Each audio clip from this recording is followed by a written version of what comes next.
Hi మా మాట ఛానల్కి స్వాగతం. ఎంతో ఇష్టమైన కృష్ణుడి కథ మనం తెలుసుకుందాం. కృష్ణాష్టమి స్పెషల్గా. మధురా నగరం యాదవుల గర్వకారణం రాజభవనం దీపాల కాంతిలో మెరిసిపోతుంది. కానీ ఆ వెలుగులో చీకటి మబ్బులు కమ్ముకుంటున్నాయి. ఆ రోజు మధురలో మహోత్సవం.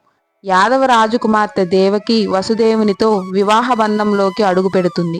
పూలతో అలంకరించిన రథంలో కొత్త దంపతులు సంతోషంగా ప్రయాణిస్తున్నారు. అప్పుడే ఆకాశం నుంచి గంభీర స్వరం వినిపించింది. కంస, నీ చెల్లికి పుట్టే 8వ సంతానం నీ అంతమవుతాడు. ఒక్కసారిగా వాతావరణం మారిపోయింది. కంసుడు ఉగ్రరూపం ధరించాడు. ఖడ్గమెత్తి తన చెల్లెల ప్రాణం తీసే ప్రయత్నం చేశాడు. కానీ వసుదేవుడు ప్రాధేయపడి, మాకు పుట్టే పిల్లలందరినీ నీకే అప్పగిస్తాను అని మాట ఇచ్చాడు. కంసుడు ఆ ప్రాణం కాపాడినా వారిని కారాగారంలో బంధించాడు. సమయం గడుస్తుంది. ఒక్కో సంతానం జన్మిస్తూనే కంసుడి చేతిలో ప్రాణాలు కోల్పోయింది. తల్లిదండ్రుల వేదన ఆ రాత్రి గోడల మధ్య ప్రతిధ్వనిస్తుంది. ఇలా 7 పిల్లలు ప్రాణాలు కోల్పోయిన తర్వాత బహుళ పక్షం అష్టమి రాత్రి వచ్చింది. ఉరుముల వర్షం మధ్య 8వ బిడ్డ జన్మించాడు.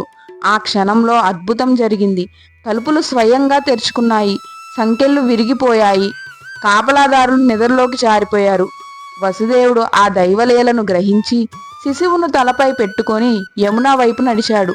వరదలో ఉప్పొంగిన నదిలో అడుగు పెట్టగానే శేషనాగుడు తన ఫలానతో కృష్ణుణ్ణి కాపాడాడు. జలప్రవాహం విడిపోయి ఒక దారి సృష్టించింది. గోకులంలో యశోద ప్రసవించి అలసటతో నిద్రిస్తుంది.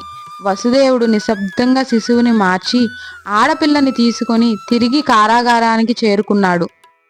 కంసుడు ఆడపిల్లని నేలకేసి కొట్టబోతే ఆమె దేవి రూపంలో మారి, నిన్ను సంహరించేవాడు మరొకడు ఉన్నాడు అని చెప్పి ఆకాశంలో కలిసిపోయింది. గోకులంలో కొత్త ఉదయం. చిన్న కృష్ణుడు తల్లి ప్రేమతో తేలుతూ గోవుల మధ్య తన బాల్యాన్ని ప్రారంభించాడు. రాజు కొడుకే అయినా గోవుల కాపరిలాగా పెరిగాడు. శ్రీ మహావిష్ణువు 8వ అవతారమైన శ్రీకృష్ణుడి జన్మించిన అష్టమినే కృష్ణాష్టమిగా నేడు మనం జరుపుకుంటున్నాము. ఇది శ్రీకృష్ణుడి జన్మ కథ, కృష్ణాష్టమి స్పెషల్. మీకు ఈ వీడియో నచ్చితే లైక్, షేర్, సబ్స్క్రైబ్ చేసేయండి మన ఛానల్ని.